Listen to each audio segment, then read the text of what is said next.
being Christ-like is the most productive method. It's the kindest, most wholehearted form of doing things. It's the most honest. It's the most hardworking. It's the most productive. And it's what we should try to strive for in our daily lives. And we see in Jesus' example that even while people were abusing him physically, spiritually, all of the above, he cried out to God for their forgiveness. And even though he is the Son of God, who could have intervened supernaturally to stop what was happening, he followed God's plan for him. He followed the Father's plan for him during his crucifixion.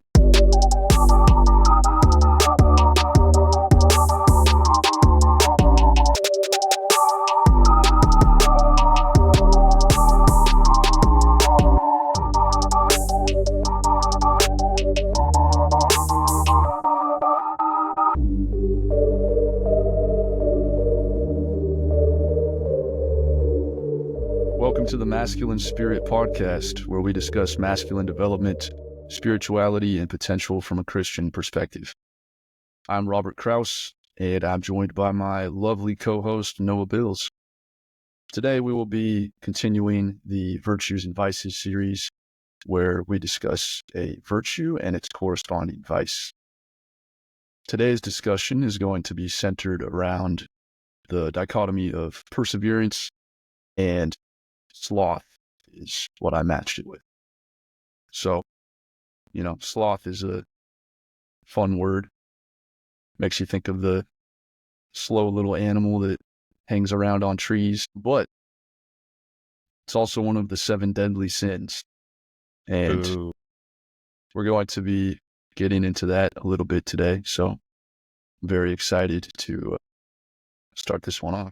And to open up, we have James chapter 1, verses 2 through 4. Count it all joy, my brothers, when you meet trials of various kinds. For you know that the testing of your faith produces steadfastness. And let steadfastness have its full effect, that you may be perfect and complete, lacking in nothing.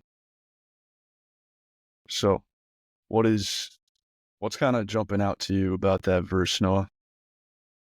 So for this verse, obviously, it's just kind of talking about the overall concept of us, of like the whole like trial by fire sort of mentality, that we are brought these challenges and other various difficult aspects of life to kind of learn what our weaknesses are, see what we haven't been capable of, but then through that trial, through that obstacle, like we find ways to match the requirements necessary to learn how to build ourselves up, and hopefully also build up those around us to like accomplish things and get through these trial by fire and come out a stronger, better person. And it's kind of crazy, the first part of the verse that says, count it all joy. How easy is it to count it as joy when you are facing the trials that you're faced with in life? You're facing the death of a loved one, loss of a job, breakup, anything like that you're going through. Like how can we actually be able to count those things as joy? What's your opinion on that?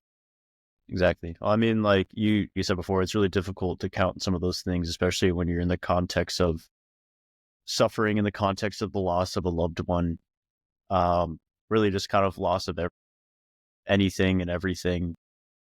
Typically not counted as a joy, but I don't think it's counting those specific situations and instances as a joy. Obviously, losing a loved one's like one of the hardest things that you can go through. As someone who's lost a friend before, like that's so much suffering, so much despair, and it just sits in your mind.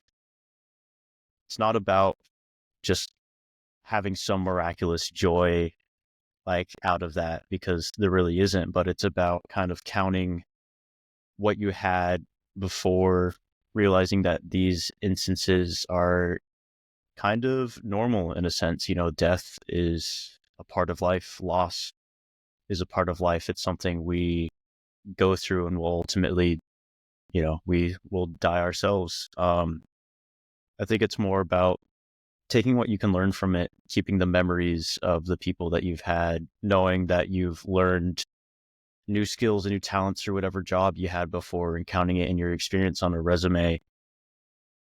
It's about taking the optimistic approach, realizing that you've had these things before, that you will get these things again. You will have new relationships with people. You'll have new opportunities and jobs throughout your life. And you've experienced loss of it. You understand the value and importance of it now. So you value these things better and you can take better advantage of it and just count it in your little satchel of trinkets and fun joys.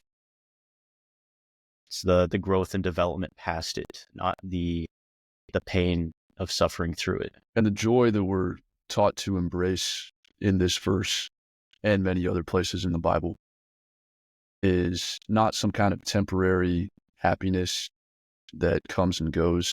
I think one of the keys to understanding this verse is realizing that this joy that it refers to is joy that Jesus gives us every day, that we choose to have faith in him and choose to place our hope and our joy in him.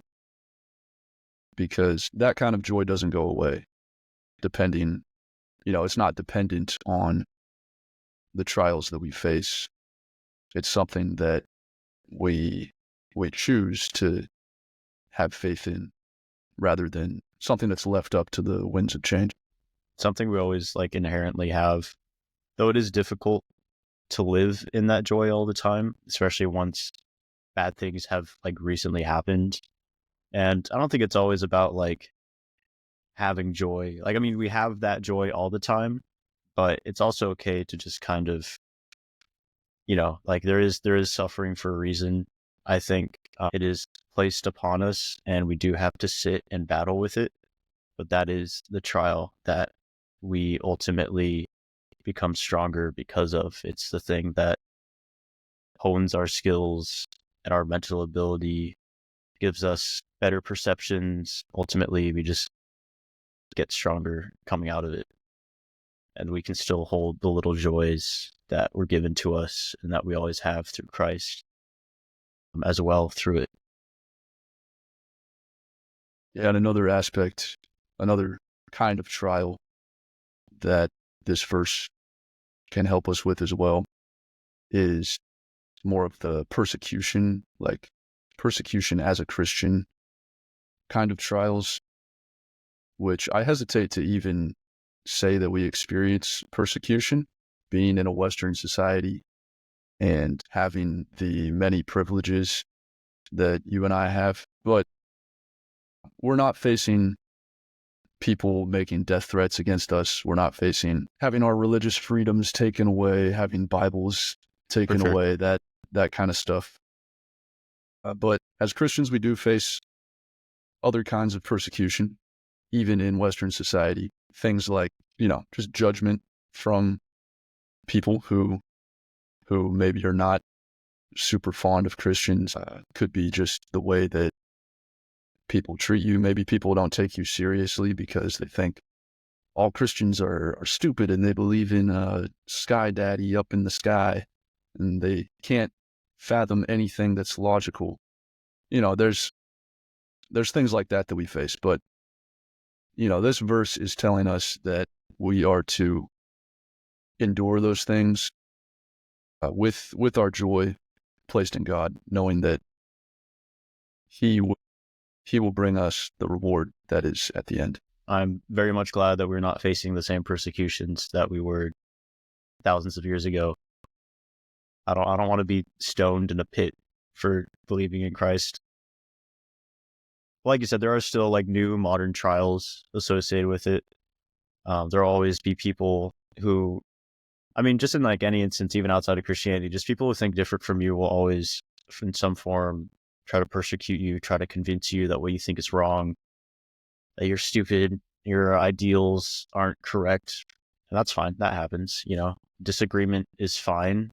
I would say persecution through disagreement, definitely not, but it's something that you'll face regardless. And you just stand through it. You reinforce yourself and you're stronger because of it. Sure. And it's good to know that it's part of God's plan for us to face a certain amount of trials. because he wants to build up our character. And I'm sure that most of you know, if you have any level of experience and maturity, that probably some of the most difficult times in your life are the times that have created the most growth for you as a person, which is unfortunate when you're stuck in those times. It's difficult to accept it and try to actually be happy with what you're going through. But truly, I mean, almost every person who has achieved some kind of a significant achievement will probably tell you that, they went through some pretty intense, pretty maybe even depressing, anxiety-inducing experiences to get to where they are. And God supports us through all of that stuff. He gives us the strength. He gives us his strength, his peace, his joy, his wisdom, if we're just willing to rely on him and to ask for it in those times. We're given that support kind of really everywhere. Sometimes you kind of have to look for it. It's not always something that's just laid upon your lap. Sometimes you just have to find it in the things around you and the resources that you have and the people that you have access to and who love you and who are willing to help. Anything worth doing, it's never easy. That doesn't mean you can't ask for help for any of that. It's obviously a perfectly normal and acceptable thing. And asking for help, it really is like a learning process too. And it's always good to learn and grow and develop through things that other people have learned, people who have decades more experience than you. Yeah, it's always good to rely on the more experienced people around you. 100%. Yeah, they're a blessing that God gives to us and shouldn't take them for granted. Yes, sir. Proverbs chapter 24, verses 30 through 34. This is a little bit of a kind of a parable. It's a little bit of a story, kind of longer than most of the verses we go into, but nonetheless. So listen carefully. Listen up, boys and girls. I passed by the field of a sluggard, by the vineyard of a man lacking sense, and behold, it was all overgrown with thorns. The ground was covered with nettles, and its stone wall was broken down. Then I saw and considered it. I looked and received instruction. A little sleep, a little slumber, a little folding of the hands to rest, and poverty will come upon you like a robber, and want like an armed man. Idle hands do the devil's work, my friend. Yes, I remember that from the productivity episode as well. If you guys haven't watched the productivity episode, stop this right now. Go back to the productivity episode, watch the entire thing, and then come back. It's necessary. It's mandatory. These verses kind of show you the danger of neglecting your responsibilities in life. I think that the man who was managing the vineyard that becomes overgrown, he represents somebody who is neglecting their responsibilities, lazy, and someone who ultimately lets that overcome their obligations that they have. 100%. And I mean, like, all that, I mean, it shows that, like, before the vineyard was probably like flourishing at some point, but the lack of maintenance and the lack of work and the lack of care made it, unusable, overgrown with thorns to the point where it's like even mildly dangerous to like set upon that land again. And I would say regression, but it's even maybe like a worse form of regression. You've given like the thorns a platform to take hold. Like it just went back to barren land. It's now full of perils and all of these other obstacles that weren't even there before. So it really shows the importance of maintenance within yourself in your own life and not letting the things around you degrade. Laziness usually leads to unhealthiness in both mental and physical capacities because you're not keeping yourself trained, you're not keeping yourself active, and your entire body, being, environment is just a platform in which weeds and thorns can grow, and it takes work to keep that up. Yeah, it's very interesting to think about how regression actually occurs when you adopt a lazy mindset. It's not just that when you become lazy and neglect your responsibilities that some things aren't going to get done. You might decide to not go to the gym, as an example, and you think, oh, I'm just missing today. Like, it's not going to affect things in the grand scheme of things. It's not true. You're going to lose all your progress instantly. But no, when you make a choice like that, it does let in this kind of spirit of laziness. And I'm not talking about like the spiritual spirit coming in like a ghost or a demon or something, but just this attitude, this pattern of behavior that you allow into your life. It can very quickly lead to regression, where you think, when you first make the choice, you think you're just going to be staying at the same level and you're okay with that. But it can very quickly lead to, in this example, like losing muscle, becoming less consistent in the gym, not as happy with your fitness. And the point is it's a slippery slope. Like, you make one of these choices that seems somewhat innocuous when you make it, but it can lead you down a path that you really don't want to go down. For sure. And it is kind of like annoying, maybe even a little bit sad to the effect that like you can put in all these years of work and effort into something. Let's take fitness for an example. Work on your own health and your strength. And you would hope that once you reach a point that you could just, stay stagnant. You don't have to put work into that anymore. But realistically, I mean, we are organic, kind of just built to decay. And if you're not putting work into something, then it's going to drastically change the other way. So it really is something that you have to work on all the time. Sometimes people will say, that like the hardest step for making change is like the first couple, avenues that you take in order to like get to that change. And I think to an extent that's true, that the first few steps can be the hardest.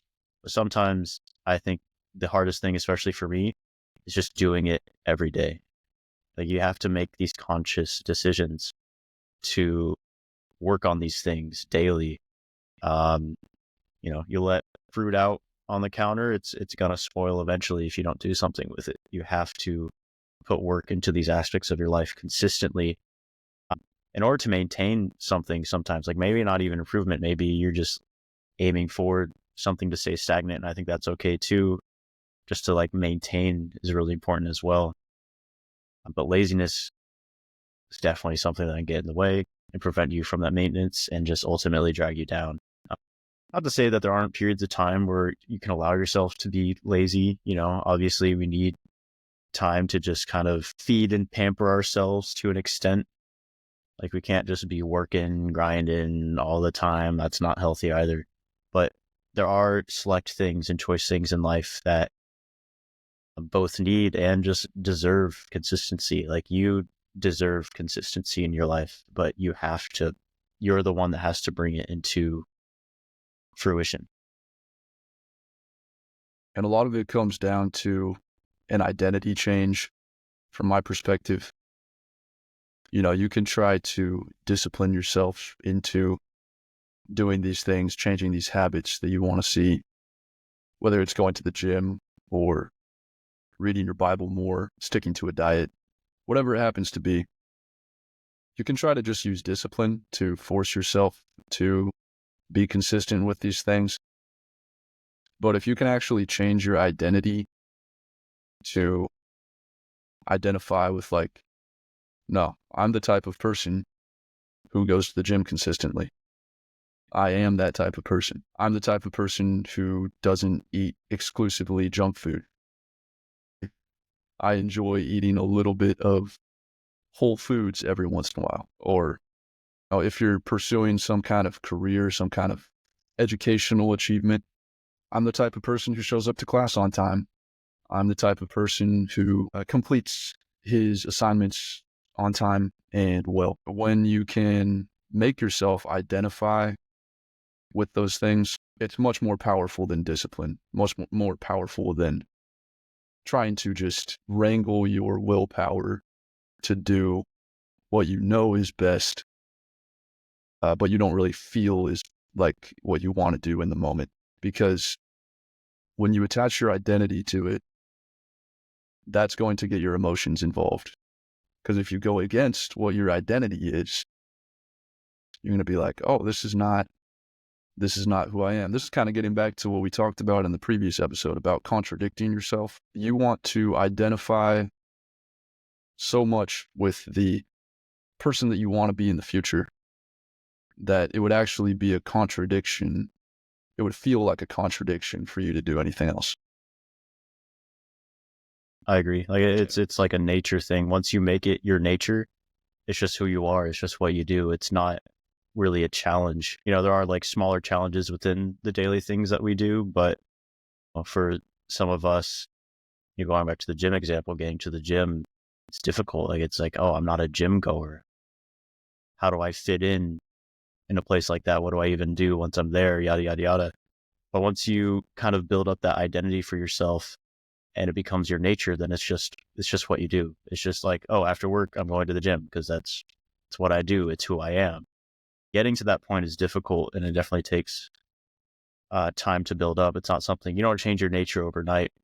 It's definitely a very conscious decision. And I think goes back to what I said about the hardest thing about doing these things and making these changes is the small part every single day. It's the consistency. It's not just getting started. It's the continuation. It's really big and really important, but it is definitely possible. And we believe in you to do it. It can be done.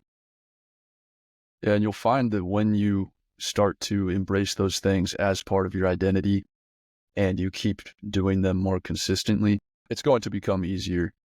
You're actually going to grow to like those things. The behaviors before that required discipline for you to do, they're going to slowly change into things that you actually enjoy. Very slowly sometimes. Sometimes it takes much, much longer than you would hope. 100%. Yeah. Yeah, but it will happen. I think it's like once you start like seeing like the changes and you start getting the rewards from it, it's definitely when it becomes enjoyable. And it's something you just have to convince yourself that, especially when you're starting, it's like, I'm not seeing any changes right now, but you just have to kind of trust the process and go from there. And I think we talk a lot about that in our productivity podcast. There's definitely going to be a lot of similarities between this one and that one, considering that we're talking about perseverance versus sloth mindsets, and the idea of productivity definitely coincide a lot. Definitely. Yeah. What are some of the ways that we allow laziness into our lives? And I'm thinking more of little, small ways, seemingly small ways that we might allow laziness to creep in. I know for me personally that I see it happen a lot. Like when I get really busy with my obligations, like when it comes to like work, school, social relationships, gym, whatever, I think in times if I overwork myself, then I just seek like self-pleasuring behavior a lot more, and that turns into laziness. It's like, oh, like I've been forced to go to school and go to work so much this week that I don't want to make the conscious decision to be more productive at this moment. Like I just want to be lazy. And that kind of eventually kind of like rolls into itself more and more. Like if I keep having to do things I don't necessarily enjoy, but things that I have to do and things I'm 100% obligated to do, work and school, stuff like that. Like I have to show up to those things. That's definitely what feeds into my laziness, because then it's like, it's not my own choice to be productive. Like if I'm doing it against kind of my own judgment, so to speak, like it just makes me want to seek these activities and other indulgences that aren't necessarily productive, that just feed to just like recuperate from the things I didn't really want to do. And that is kind of a slope that is quite slippery, as one might say. Right. And this gets into the concept of burnout, overworking, that kind of thing. unfortunately, sometimes in life, we're put in circumstances where we don't necessarily have a choice. I think for you right now, you don't really have a choice. You're working 2 jobs because you need the money. You're going to school because you're almost to your degree. So it's not like you can stop doing that Yep. realistically. So yeah, there will be times in your life when you feel overwhelmed and you feel like there is not enough time for recreation in the days, in your weeks. But hopefully that's temporary for you. If it's not, if it's not a season or it's not temporary, then you definitely need to make some kind of change because it's not sustainable. But yeah, luckily for you, a couple months, actually like 1 month, you'll be done with school. So that's an amazing thing. I'll be out. Yeah, I think like the main thing is though is that like these types of work at this point for me is just there's no fulfillment.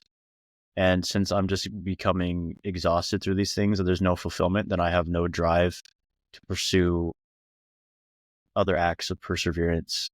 Like it's just like recovery stages at this point.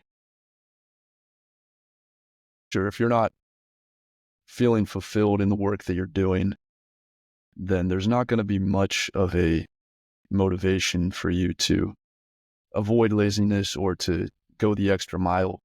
And I think that's a very good thing for people to consider, especially young men who may be starting out in different careers or are still trying to figure out what kind of career they want to go into.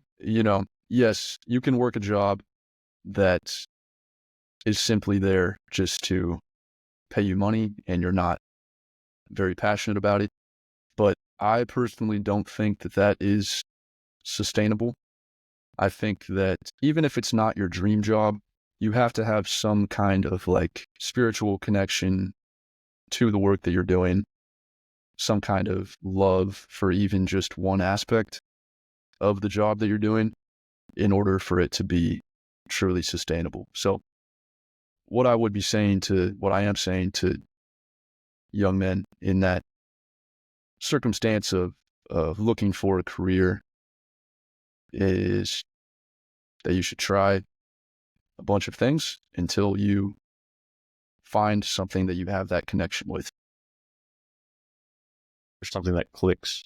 Because I mean, otherwise, like if you're just kind of torturing yourself through your job, then you might end up seeking self-destructive behaviors in things like substances or like addictions or just like activities that aren't necessarily productive and only seek just to keep you idle and occupied until your next shift. Like something that you just use to like forget or like bear with the ailments that come from working like a dead end job, so to speak.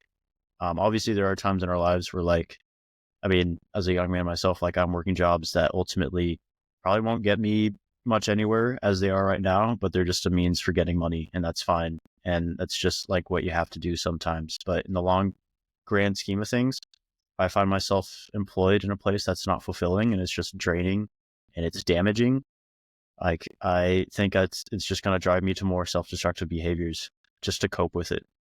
And I don't think it's good for us to live lives where it's just a cycle of self-destruction and coping mechanisms because nothing about that is healthy whatsoever.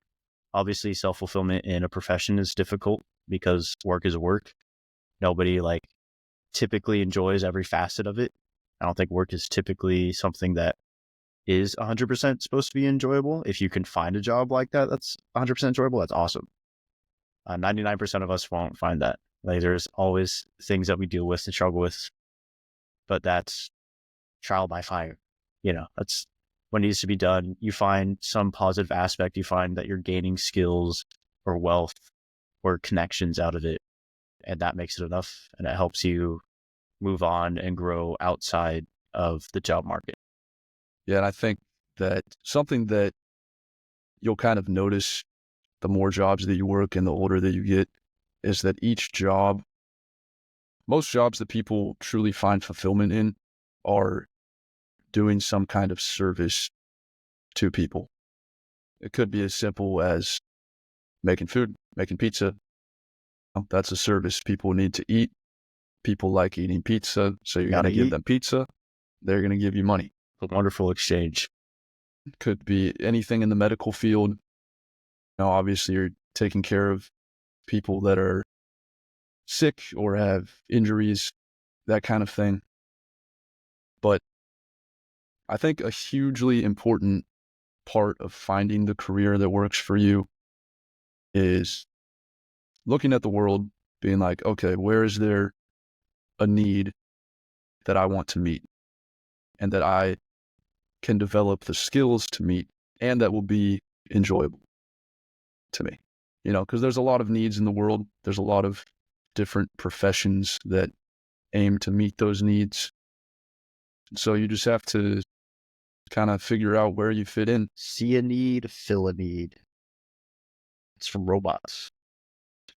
You ever watch Robots? The animated movie? Yeah. I have seen it. I don't remember that part, though. Bigwell, the big guy. Oh, I remember Bigwell. Yeah. I think he's the guy that says, see a need, fill a need. He's a cool guy. He knows what's up. I got to go back and watch that movie. Yeah. It's very important. So Hebrews 12, verse 3 says, consider him who endured from sinners such hostility against himself, so that you may not grow weary or faint-hearted.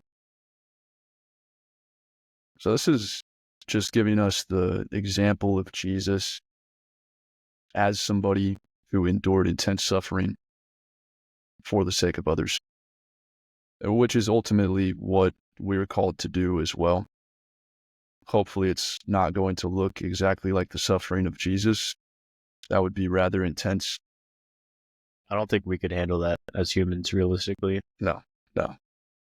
But Jesus calls us to die to ourselves, to make sacrifices each day for the people around us. And that is a huge part of perseverance in the Christian faith, is being able to put your faith in God during those things, during those times when your faith is being tested, when something comes up that is maybe even causing you to have doubts about your faith. You have to know how to rely on God in those times and to access the perseverance that he gives us. Exactly. We are called to be Christ-like. I mean, the term Christian, I think it means little Christ in itself. We want to make sure that the values that he set out and lived with himself are the ones that we try to emulate in our own daily lives. And I mean, obviously, to an extent, won't be able to do the same things that he does or even fulfill every little aspect of it. I mean, we are born into sin. We are sinners. I don't think we are physically capable of achieving that form of perfection, but it's about the strife to do so. It's about seeing these challenges ahead of us. And instead of going with the easy, evil route where we disobey, we're dishonest, we take advantage, instead we use these challenges to build up ourselves and build up others around us. So we can see that ultimately that being Christ-like is the most productive method. It's the kindest, most wholehearted form of doing things. It's the most honest. It's the most hardworking. It's the most productive. And it's what we should try to strive for in our daily lives.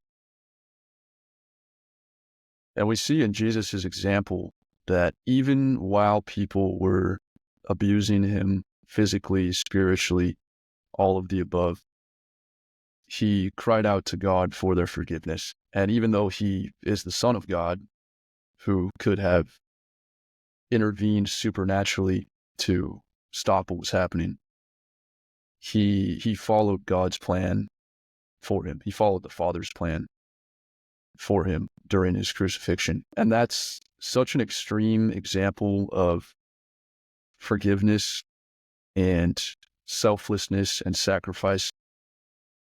It's almost like the most extreme example you could really conceptualize of. I mean, it's God himself being killed and tortured by the sinners who he is also saving in the process. Took on the sins of the world. Yeah. So it's crazy to think that we are called to that. 100%. It's daunting even. It's humbling. Like you said, none of us can achieve that perfection. But because of the sacrifice that Jesus made, we're able to at least inch our way towards that ideal. For sure. It's the journey, not the destination. Yes. All right. What are some of the ways that we can adopt the same mindset of sacrifice that Jesus had while he was on the cross? I mean, to adopt the mindset, you really have to know exactly the motivations lying behind why Jesus did what he did. I think the overarching thing is, if you want to be able to be in that mindset and feel capable of making sacrifices, is you just have to love indefinitely. I feel like, at least for me personally, the only reason I'm able to do the things that I have done, put in the work that I've put in, make the sacrifices that I've made, it's just out of a place of love and respect and honesty that I have for the people and things around me, and for myself as well. Like for school, I want to be able to put in my best effort because I want to be true to myself and give my best foot forward to see what I'm truly capable of, so I can, test my own strength and make myself even stronger in the end. And I only have that motivation because of love for myself.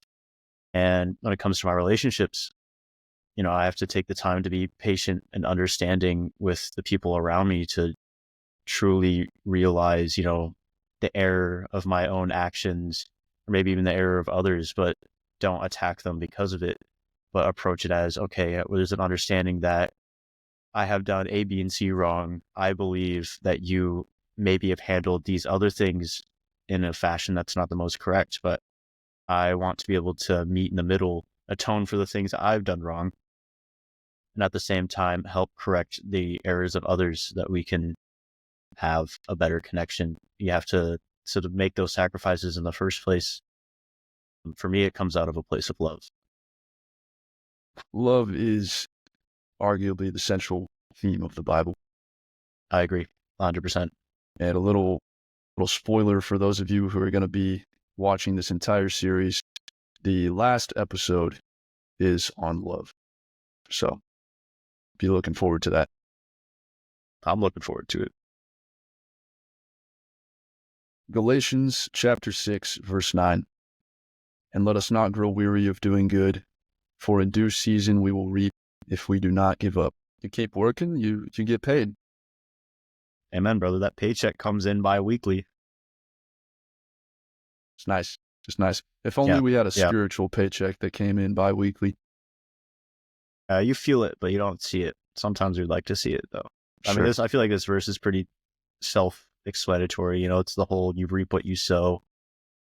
Obviously, if you want to see changes in your life and see things come into fruition, you have to put that work in. We've talked about the difficulties of this and the steps ultimately that you have to make in order to achieve this. And we have to recognize that we all do have this natural tendency to become tired. Life is tiring. It's just a fact of life. I'm tired right now. I'm a sleepy boy. I'm a sleepyhead. I feel that.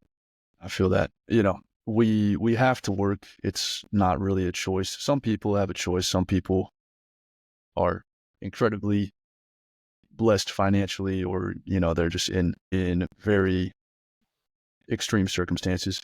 But, most people have to work. You have to find a way to make money. But even looking at things outside of money, outside of material necessity, our first responsibility is for our spiritual health and for the spiritual health of those around us. So that is the first thing that we need to focus on not neglecting, for sure. I mean, even in like the extreme circumstances where you're given the provisions that you need. 'Cause, I mean, there's the phrase, the man who does not work does not eat. I think to an extent that still applies to kind of everything. Like if you're not working towards anything, then you're putting yourself in the state of regression. Like, sure, maybe you have a roof to sleep under and food given to you, and you don't have to work for that at all. But where are you going if you're not making strides towards anything else? Like you can have that, but you're not growing. You're just regressing. You're becoming complacent, and goes back into the whole idle hands do the devil's work. There are periods of our lives where maybe we aren't, physically, mentally capable of making these strides. And I think it's okay to have those seasons at times. But ultimately, you really have to look at yourself and where you are and find ways to make improvements, not just for yourself, but for the people around you. If you're growing complacent in yourself, there's complacency growing in others and in your relationships. And you won't see those things thrive or develop or grow into the wonderful, beautiful things that they're capable of being. Yeah, and it's possible to be physically provided for, but spiritually starving.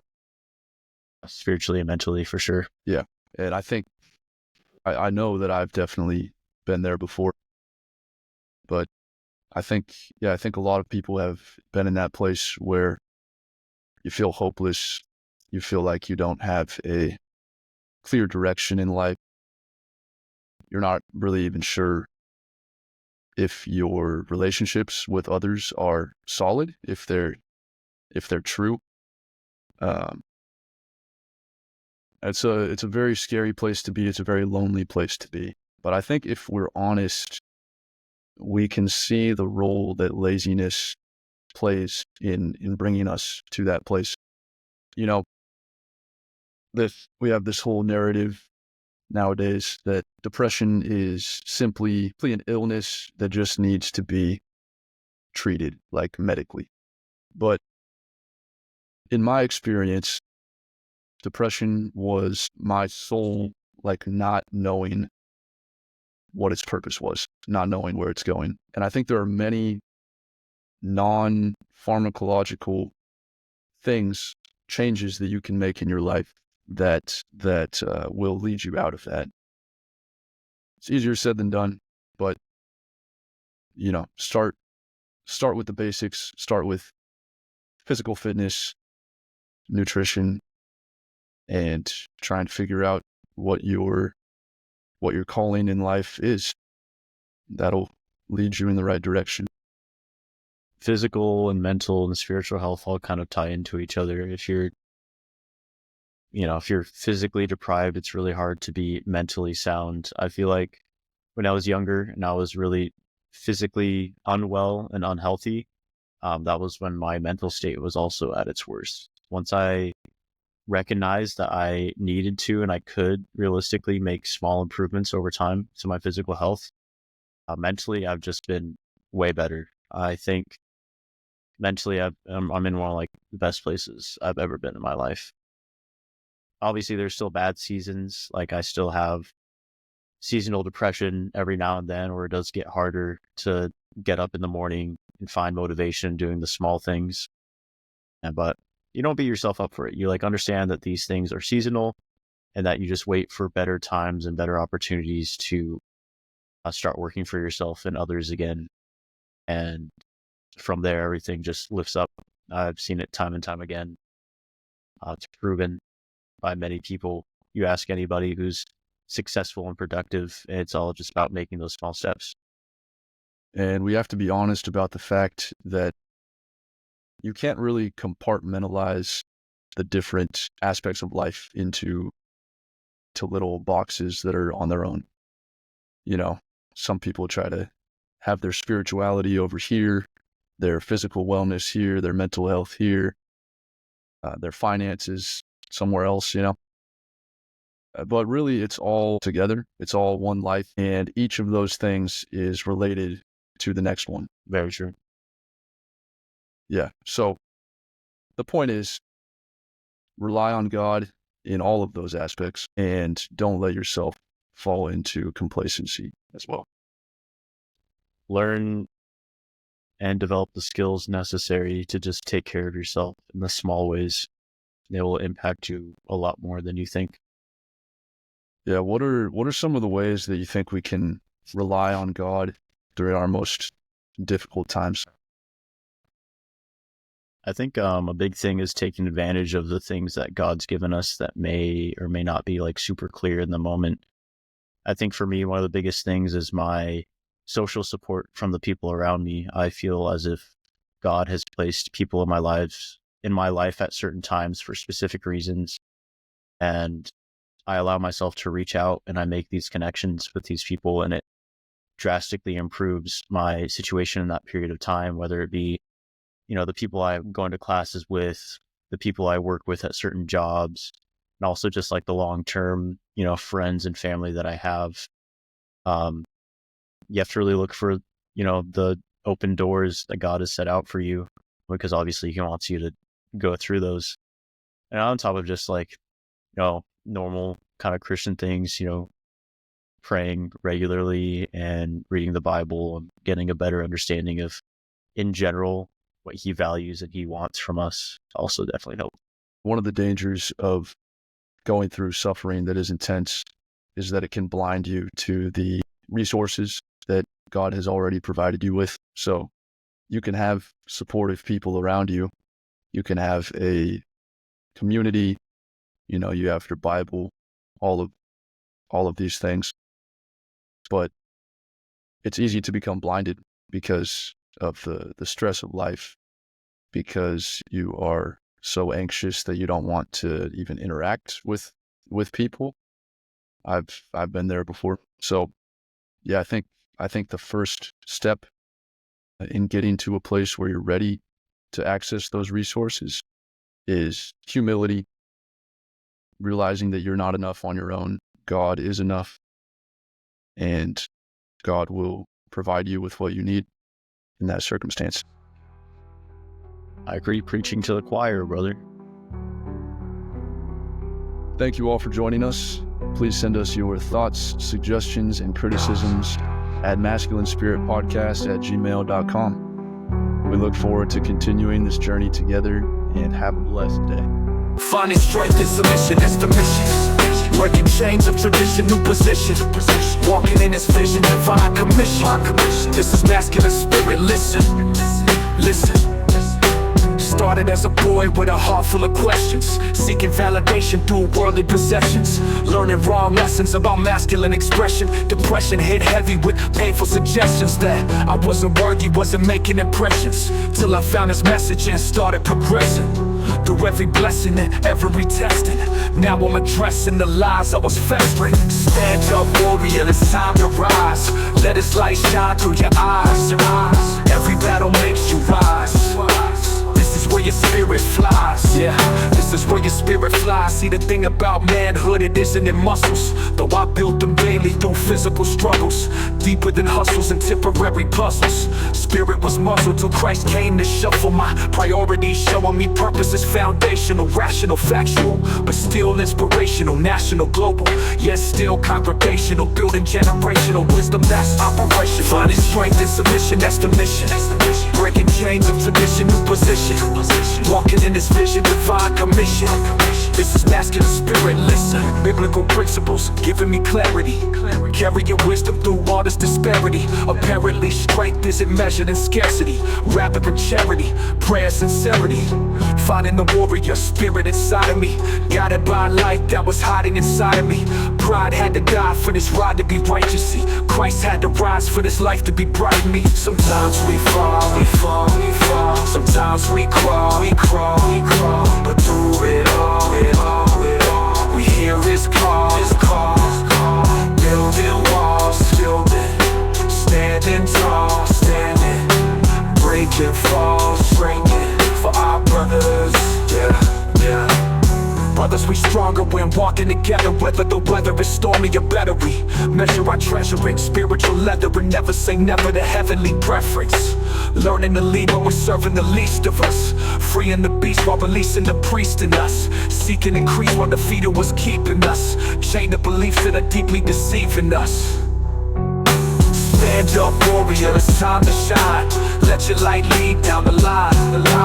Every brother by design. This is where our spirits climb. This is where our spirits stand as a beacon for the brothers still seeking. Show them strength is a weakness when you're down on your knees. Every trial that tested me, every mile that pressed in me, built the man God blessed in me. Now I'm walking in destiny.